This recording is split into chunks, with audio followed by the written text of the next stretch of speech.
তো বন্ধুরা, এই মুহূর্তে আলিপুর আবহাওয়া দপ্তর আবারও বৃষ্টিপাতের সতর্কবার্তা জারি করে দিয়েছে, যেখানে পশ্চিমবঙ্গে দক্ষিণবঙ্গের ক্ষেত্রে আগামী কালকের দিনকে ক্ষেত্রে বজ্রবিদ্যুৎ সহ বৃষ্টিপাতের সম্ভাবনা দক্ষিণবঙ্গের বেশ কয়েকটা জেলার ক্ষেত্রে হতে পারে।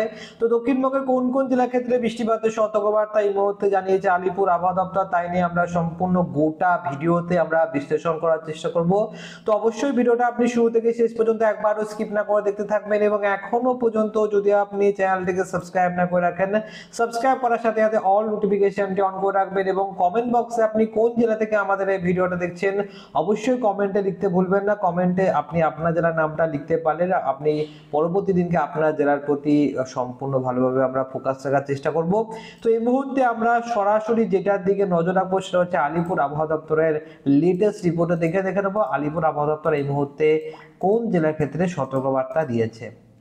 তো অন স্ক্রিনে আপনারা যেটা দেখতে পাচ্ছেন, এই মুহূর্তে আমরা আলিপুর আবহাওয়া দপ্তরের লেটেস্ট রিপোর্টে পেয়ে গিয়েছি, এবং আজকের দিনকে রাত্রিবেলার দিকে এই লেটেস্ট রিপোর্ট দেওয়া হয়েছে, এবং সেখানে ক্লিয়ারলি বলা হয়েছে আগামী কালকের দিনকের জন্য যে বজ্রবিদ্যুৎ সহ বৃষ্টিপাত দার্জিলিং এর ক্ষেত্রে লক্ষ্য করা যাবে। তো বৃষ্টিপাতের সম্ভাবনা দার্জিলিং এর ক্ষেত্রে রয়েছে। কিছুটা নিচের দিকে আসলে কিন্তু দেখতে পাবেন যে গাঙ্গেয় পশ্চিমবঙ্গের দক্ষিণবঙ্গের ক্ষেত্রেও কিন্তু বৃষ্টিপাতের সতর্কবার্তা দিয়ে দিয়েছে আলিপুর আবহাওয়া দপ্তর, যেখানে রেন এবং থান্ডারস্টর্ম মানে বজ্রবিদ্যুৎ সহ বৃষ্টিপাত হতে পারে ঝাড়গ্রাম, পূর্ব মেদিনীপুর, পশ্চিম মেদিনীপুর, এই যে তিনটে জেলা রয়েছে ঝাড়গ্রাম, পূর্ব পশ্চিম মেদিনীপুরের ক্ষেত্রে এই তিনটি জেলাতেই বৃষ্টিপাতের সতর্কবার্তা এই মুহূর্তে আলিপুর আবহাওয়া দপ্তর দিয়েছে। তাছাড়া দক্ষিণবঙ্গে কিন্তু আর মানে কোনো সময় কিন্তু বৃষ্টিপাতের কথা বলা হয়নি।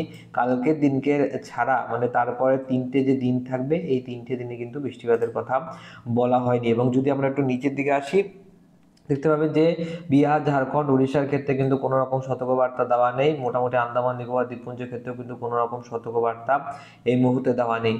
তো আমরা এই মুহূর্তে যদি অল্প অল্প করে নিচের দিকে আসি, তাহলে দেখতে পাবেন যে দেখুন এই মুহূর্তে কিন্তু হলুদ যে সতর্কবার্তা কিংবা লাল সতর্কবার্তা কিংবা কমলা সতর্কবার্তা, কোনো সতর্কবার্তাই কিন্তু আলিপুর আবহাওয়া দপ্তরের তরফ থেকে এই মুহূর্তে দেওয়া হচ্ছে না, যেটা কিন্তু পশ্চিমবঙ্গ মানুষের জন্য খানিকটা সুখবরই বলতে পারেন।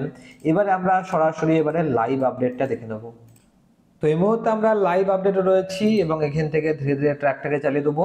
তো এই মুহূর্তে আলিপুর আবহাওয়া দপ্তর যেটা জানাচ্ছে যে বর্তমানে তাপমাত্রা কমার সম্ভাবনা রয়েছে। বৃষ্টিপাত সমস্ত জেলার ক্ষেত্রে না হলেও এই মুহূর্তে ধীরে ধীরে তাপমাত্রার পারদ পতন হবে, কারণ একটুখানি উত্তরে যে ঠান্ডা বাতাস সেটা অল্প অল্প প্রবেশ করবে, যার ফলে খানিকটা তাপমাত্রার পারদ পতনের সম্ভাবনা রয়েছে। তো মোটামুটি আগামী 3টে দিন কিন্তু ধীরে ধীরে তাপমাত্রা কমবে, এবং মোটামুটি 2 ডিগ্রির কাছাকাছি তাপমাত্রার পারদ পতন হতে পারে সর্বোচ্চ তাপমাত্রা। এবং আলিপুর আবহাওয়া দপ্তর এটাও বলেছে যে ধীরে ধীরে কিন্তু এই যে তাপমাত্রার পারদ পতন হচ্ছে, তবে বর্তমানে কিন্তু তারপরে মানে পরবর্তী 3টে দিনের পরে সপ্তাহের শেষের দিকে আবারও ফের তাপমাত্রা বাড়বে এবং ভ্যাপসা গরমের পরিমাণটা বাড়বে। তো এই মুহূর্তে যেটা আপনারা অন স্ক্রিনে দেখতে পাচ্ছেন যে জামশেদপুর, তরাইয়ের আশেপাশের দিকে, বলরামপুরের আশেপাশের দিকে এখানটায় কিন্তু বৃষ্টিপাতের সম্ভাবনা ক্লিয়ারলি এখানটা স্পষ্টভাবে দেখা যাচ্ছে। তো মোটামুটি বৃষ্টিপাতের কিন্তু সম্ভাবনা থাকবে এখানটায়। এবং যদি আমরা বাদবাকি জেলাগুলোর ক্ষেত্রে দেখি, সেখানে কিন্তু শুষ্ক আবহাওয়া থাকবে। তো সকালবেলার দিকে, ভোরবেলার দিকে এবং বিকালবেলার দিকে বেশ ভালোই কিন্তু দারুণ একটা আবহাওয়া রয়েছে।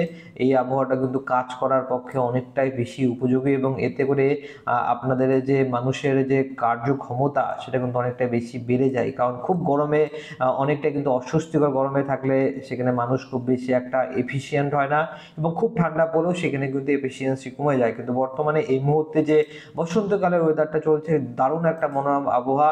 এবং দেখতে পাচ্ছেন বন্ধুরা, অল্প স্বল্প এই এলাকাগুলোর ক্ষেত্রে মানে দীঘা, মন্দারমণি, ঘন্টাই, হলদিয়ার আশেপাশের দিকে, জয়সালওয়ার, বাটাগাঁও এখানটায় কিন্তু বন্ধুরা অল্প স্বল্প বৃষ্টিপাতের সম্ভাবনা রয়েছে। তো আলিপুর আবহাওয়া দপ্তর যেমনটা বলেছে ঠিক তেমনই আমরা এই মুহূর্তে অল্প স্বল্প বৃষ্টিপাত কিছু কিছু এলাকার দিকে দেখতে পাচ্ছি, যেখানে জামশেদপুর লাগোয়া এলাকাগুলোর ক্ষেত্রে একটু আধটু বৃষ্টিপাত দেখা যাচ্ছে, এবং এই পূর্ব মেদিনীপুরের সাইডগুলোর ক্ষেত্রে, দীঘা, মন্দারমণির দিকগুলোর ক্ষেত্রে অল্প স্বল্প বৃষ্টিপাত, গঙ্গাসাগরের দিকেও একটু আধটু মেঘলা অবস্থান থাকতে পারে।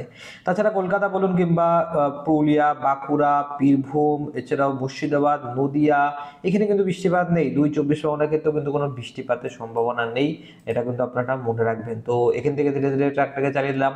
তো দেখুন বৃষ্টিপাতের কিন্তু আর সম্ভাবনা তেমন একটা নেই, যা অল্প স্বল্প টুকটাক বৃষ্টিপাত সেটা কিন্তু হবে উড়িষ্যার দিকে, যেটা আপনারা দেখতে পারেন যে উড়িষ্যার দিকের ক্ষেত্রেও কিন্তু বৃষ্টিপাতের বেশ ভালো সম্ভাবনা রয়েছে। বালাসোরের আশেপাশের দিকে বৃষ্টিপাত মোটামুটি, ভুবনেশ্বরের দিকগুলোর ক্ষেত্রে বৃষ্টিপাতের বেশ বেশ ভালো সম্ভাবনা রয়েছে। তো ওভারঅল কেমন বৃষ্টিপাত আপনাদের এলাকার দিকে কি বেশ কয়েকদিন ধরে হয়েছে অবশ্যই কমেন্ট বক্সে লিখতে ভুলবেন না, এবং ভিডিওটা যদি ভালো লেগে থাকে ভিডিওটাকে একটা লাইক করে দেবেন। তো সবার প্রথমে আমরা এই মুহূর্তে যেটার দিকে নজর রাখবো সেটা হচ্ছে মেঘমালা মোড়ে। দেখে নেবো কালকের দিনকে কিরকম টাইপের আকাশ, মেঘলা অবস্থান থাকবে নাকি সম্পূর্ণ রোদ ঝলমলে থাকবে সেটাই দেখবো। তো দেখুন আমরা এখান থেকে ধীরে ধীরে ট্র্যাকটাকে চালিয়ে দিয়েছি এবং আপনারা দেখতেই পাবেন যে সকালবেলার দিকে কিরকম পরিস্থিতি থাকবে। তো সকালবেলা দিকে কিন্তু বেশ ভালো রোদ ঝলমলে আকাশ রয়েছে, তেমন কোনো রকম মেঘ নেই, কিন্তু তারপরে বেলা বাড়ার সাথে সাথে 12টা 1টা নাগাদ অল্প অল্প মেঘ ঢুকতে আরম্ভ করে দেবে, যেখানে পুরুলিয়া হয়ে গেল কিংবা বাঁকুড়া, এখানে কিন্তু প্রায় 20-30% মতো মেঘ থাকবে।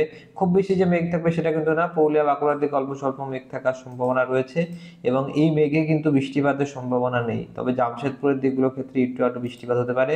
এবং যদি 3টের সময় আসি তাহলে দেখতে পাবেন যে বর্ধমানের দিকে একটুখানি মেঘাচ্ছন্ন ভাব হয়ে গেল, নদিয়ার দিকে একটুখানি মেঘ মেঘ ভাব চলে আসলো, আরামবাগের দিকে একটুখানি মেঘ চলে আসলো। খুব বেশি ঘন কালো মেঘ না, এমন যে ব্যাপক ঘন কালো মেঘ সেটা না, আংশিক মেঘাচ্ছন্ন আকাশ আপনারা বলতে পারেন। এবং খড়গপুর কোলাঘাটের এলাকাগুলোর ক্ষেত্রে কিন্তু আংশিক মেঘাচ্ছন্ন ভাব থাকবে। দীঘা মন্দারমণির দিকগুলোর ক্ষেত্রে একটুখানি বেশি মেঘ থাকবে এবং সেখানে অল্প বৃষ্টিপাতেরও সম্ভাবনা হতে পারে।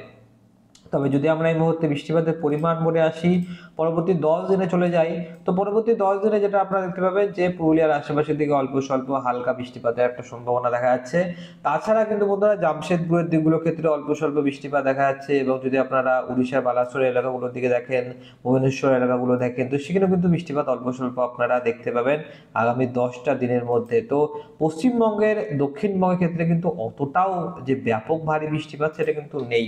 তবে এই মুহূর্তে যেটা আমি আপনাদেরকে দেখাবো সেটা হচ্ছে যে তাপমাত্রার কিরকম হেরফের হবে। তো আলিপুর আবহাওয়া দপ্তর জানিয়ে দিয়েছি যে আগামী 3টে দিন মানে বৃহস্পতিবার, শুক্রবার এবং শনিবার, এই 3টে দিন তাপমাত্রা কিন্তু একটুখানি পারদপতন হবে। মানে ধরুন হচ্ছে কাল আমরা আজকে যদি 31 ডিগ্রি সর্বোচ্চ তাপমাত্রা দেখতে পাই, তাহলে সেখানে আমরা কালকে দিনকে 30 ডিগ্রির কাছাকাছি সর্বোচ্চ তাপমাত্রা দেখতে পাবো। এবং যদি আমরা বৃহস্পতিবার দিনকে 30 ডিগ্রি টেম্পারেচার দেখতে পাই, তাহলে শুক্রবার দিনকে আমরা কোথাও কোথাও 29 ডিগ্রি টেম্পারেচার দেখতে পাবো। তো আমরা যদি চলে আসি 3টের সময়, দেখুন বন্ধুরা মোটামুটি কিন্তু টেম্পারেচারটা একটুখানি কম রয়েছে কিছু কিছু এলাকার ক্ষেত্রে, কিন্তু ম্যাক্সিমাম এলাকার ক্ষেত্রে কিন্তু তাপমাত্রা সর্বোচ্চ তাপমাত্রা একটুখানি বেশি বেড়ে রয়েছে। এবং রাতের বেলা দিয়ে কিন্তু বন্ধুরা তাপমাত্রা অনেকটাই কিন্তু কম থাকবে, মানে বলতে পারেন যে 7টা 8টার দিকে তাপমাত্রা অনেকটাই কিন্তু কমের সম্ভাবনা রয়েছে।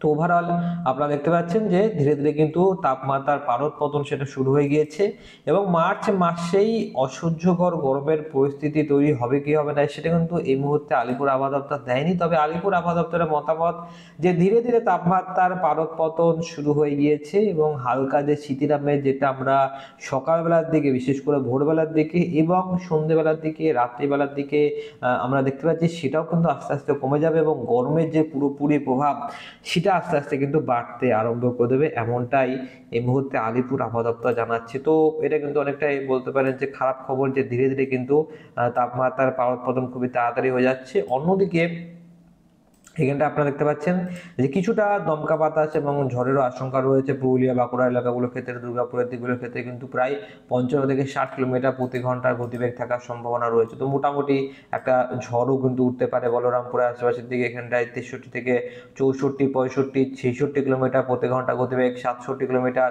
এরকম কিন্তু গতিবেগ আমরা দেখতে পাচ্ছি। পশ্চিমবঙ্গের দিকে অতটা বেশি হবে না, কিন্তু বলরামপুর, জামশেদপুর, জগুদুয়ার আশেপাশের দিকে এখানটা কিন্তু অল্প স্বল্প দমকা বাতাসের একটা এফেক্ট পড়তে পারে। তবে তার সাথে সাথে আমরা আজকের এই ভিডিওতে এইটুকুই লেটেস্ট আপডেট দিতে পারছি। পরবর্তী ভিডিওতে আমরা আরো বেশি ভেরি অ্যাকুরেটলি লেটেস্ট আপডেট দেওয়ার চেষ্টা করবো। তো অবশ্যই আপনারা স্টে টিউন থাকবেন, চ্যানেলটিকে সাবস্ক্রাইব করার সাথে সাথে অল নোটিফিকেশনটি অন করে রাখবেন। আপনাকে অসংখ্য অসংখ্য ধন্যবাদ এই ভিডিওটা শুরু থেকে শেষ পর্যন্ত দেখার জন্য।